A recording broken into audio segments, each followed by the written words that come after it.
आधुनिक भारत के इतिहास में हम लोगों ने पार्ट 1 शुरू किया था, जिसमें यूरोपीय कंपनियों का आगमन पढ़ चुका है हमने। अब पढ़ेंगे मुगल वंश का पतन। मुगल वंश जो था वो उत्तर मुगल काल और पूर्व मुगल काल 2 भागों में बटा है। पूर्व मुगल काल को मध्य काल में पढ़ते हैं और उत्तर मुगल काल को इस काल में आधुनिक काल में पढ़ते हैं।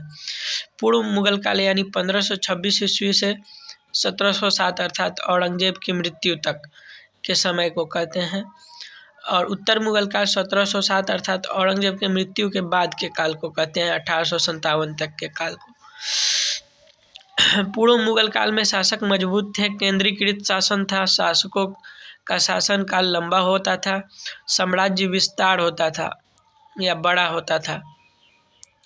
जबकि उत्तर मुगल काल में कमजोर शासक का शासन हो गया, छोटे छोटे काल के लिए शासन करने लगे लोग। उसके बाद उत्तराधिकारी के युद्ध होने लगे और नए राज्यों का निर्माण होने लगा, अर्थात मुगल काल टूटने लगा, मुगल साम्राज्य। तो ये जो 2 भाग थे, इसमें उत्तर मुगल काल को पढ़ते हैं पहले।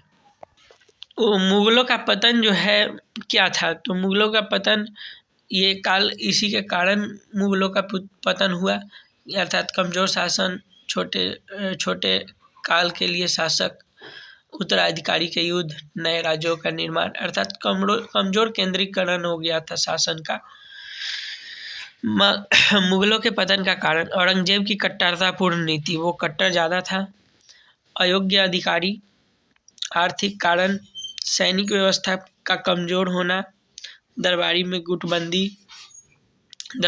गुटबंदी, स्थानीय सूबेदार द्वारा राज्यों को स्वतंत्र करना, विदेशी आक्रमण जैसे नादिर शाह अब्दाली, यूरोपीय कंपनियों का प्रभाव अर्थात ब्रिटिश कंपनी का शासक कंपनी के बदल जाना।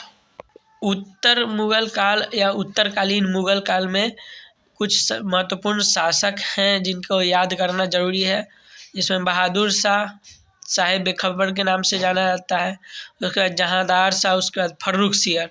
ये तीनों को याद करना है एक पार्ट में। बहादुर शाह जितने भी है, बहादुर शाह, जहांदार शाह और फर्रुख सियर को याद कर लेना है। जहांदार शाह को लंपट मूर्ख और फर्रुख सियर को घृणित कायर कहते हैं। उसके बाद रफ़ी उद याद करना है, रफ़ी उद दरजात, रफ़ी उद दौला। रफ़ी उद दौला को शाहजहां द्वितीय कहते हैं। उसके बाद शाह को याद करना है, मोहम्मद शाह, अहमद शाह। मोहम्मद शाह को रंगीला बादशाह कहते हैं। उसके बाद ये ट्रिक है, आशा अब, आ से आलमगीर द्वितीय, शाह से शाह आलम द्वितीय, अ से अकबर द्वितीय, ब से बहादुर द्वितीय, इसमें बहादुर शाह द्वितीय, इसमें जो द्वितीय लगा है वो सब है। तो ये उत्तर मुगल कालीन शासक थे, एक एक करके इनको अच्छे से पढ़ते हैं। औरंगजेब की मृत्यु हो गई 1707 ईस्वी में। उसके बाद उसके 3 पुत्र मुअज्जम, आजम और कामबख्श, जिसमें मुअज्जम को बहादुर शाह कहते हैं। बहादुर शाह ये शासक बना, तीनों के युद्ध में जीता। तो आजम जाजाओ के युद्ध में हारा, कामबख्श बीजापुर के युद्ध में हारा। उसके बाद 1708 में मराठा शासक युवराज साहू जी को कैद से मुक्त कर दिया और बहादुर शाह। सिख गुरु गोविंद सिंह को 5,000 का मनसब प्रदान किया और संधि कर ली। राजपूत के साथ संधि नहीं कर सके अजीत सिंह और जय सिंह के साथ।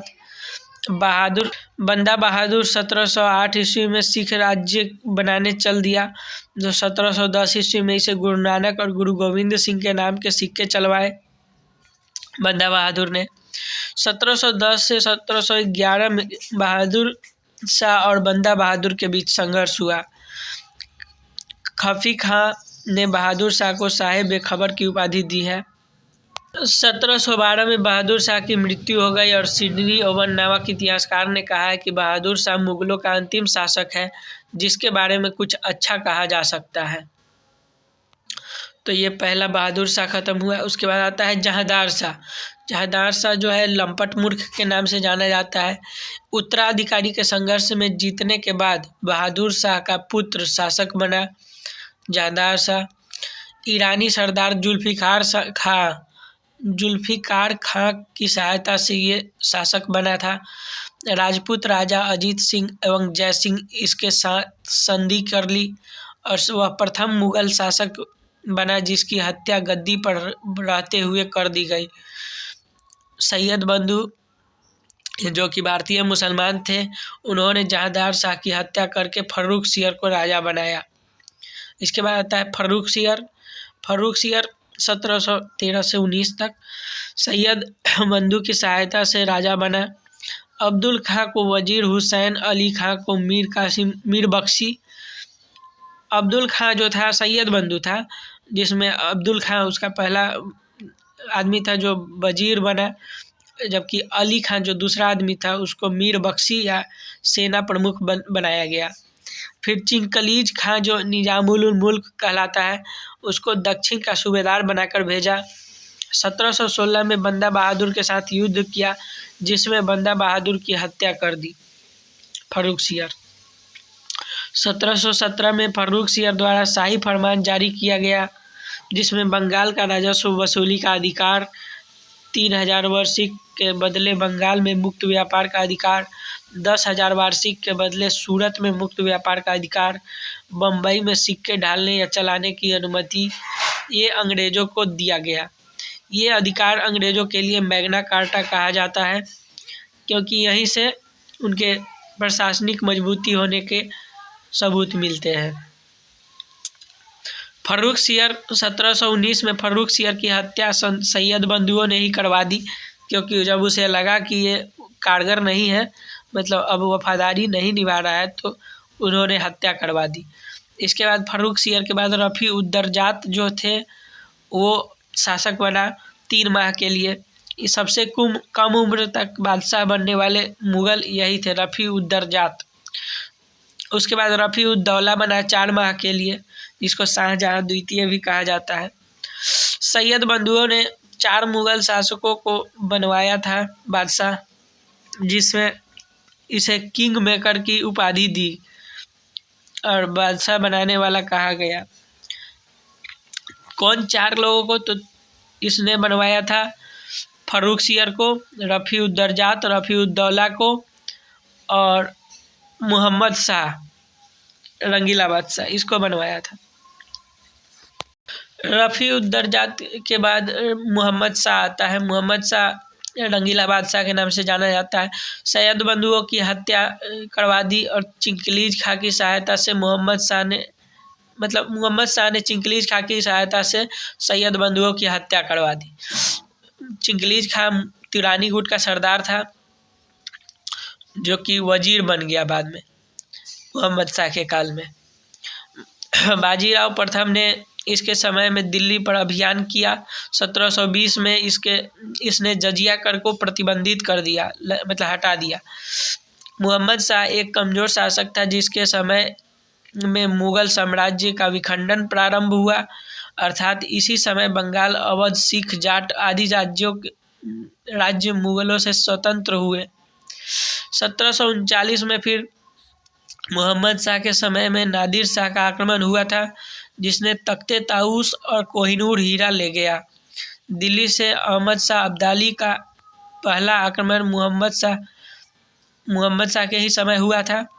7 आक्रमण किया था मोहम्मद शाह अब्दाली, जिसमें पहली बार जो आक्रमण किया था यह मोहम्मद शाह के काल में किया था। 5 बार आक्रमण अहमद शाह के काल में किया और अंतिम बार पानीपत के प्रथम युद्ध में आक्रमण किया था। इसके बाद आता है मोहम्मद शाह के बाद अहमद शाह। 1748 ईस्वी में मोहम्मद शाह के मृत्यु के बाद शासक बना। फिर 1748 से 54 ईस्वी में ये शासन करता है। अब्दाली के 5 आक्रमण इसके दौरान होते हैं। इसके समय मुग़ल वंश तेजी से पतन की ओर बढ़ता है। इसके बाद आलमगीर द्वितीय बनता है शासक। आलमगीर द्वितीय प्लासी का युद्ध आलमगीर द्वितीय के काल में होता है। इसके समय में ही लड़ा जाता है। शाह आलम द्वितीय आलमगीर के बाद बनता है शाह आलम द्वितीय। इसका राज्य अभिषेक बिहार में हुआ था 1759 से 1806 में के दौरान इसका शासनकाल था। 1764 में बक्सर के युद्ध में शाह आलम द्वितीय की हार हुई। 1764 के बाद 1765 में इलाहाबाद या प्रयागराज की संधि हुई, जिसमें मुगलों की तरफ से शाह आलम ने हस्ताक्षर किए। पानीपत का तृतीय युद्ध 1761 में इसी के समय मराठा एवं अब्दाली के बीच लड़ा गया, जिसमें शाह आलम द्वितीय ने अब्दाली का समर्थन किया था और 1772 में मराठों ने शाह आलम को पराजित कर दिया था। इसके बाद 1803 में अंग्रेजों ने दिल्ली पर जीत करके मुगलों को पेंशनर मात्र बना दिया। 1806 में शाह आलम द्वितीय की मृत्यु हो गई। उसके बाद अकबर द्वितीय शासक बना। मुगल सत्ता अब बहुत कंपनी के पेंशनर बनकर रह गई थी मात्र, और मुगलों के अधिकार बहुत सीमित हो गए थे।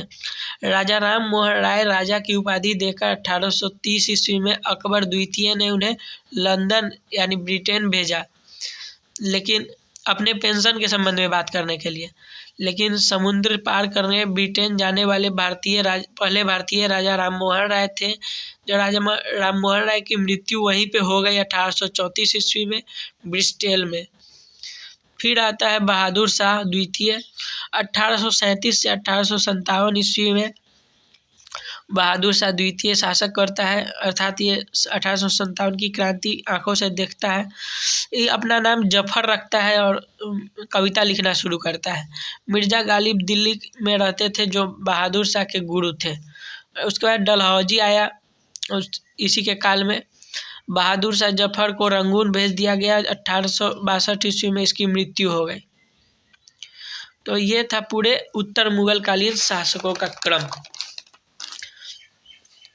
जिसमें पहले बहादुर शाह, जहांदार शाह, फर्रुख सियर, रफ़ीउद्दर्जात, रफ़ीउद्दौला, मुहम्मद शाह, अहमद शाह, आलमगीर द्वितीय, शाह आलम द्वितीय, अकबर शाह, बहादुर शाह द्वितीय।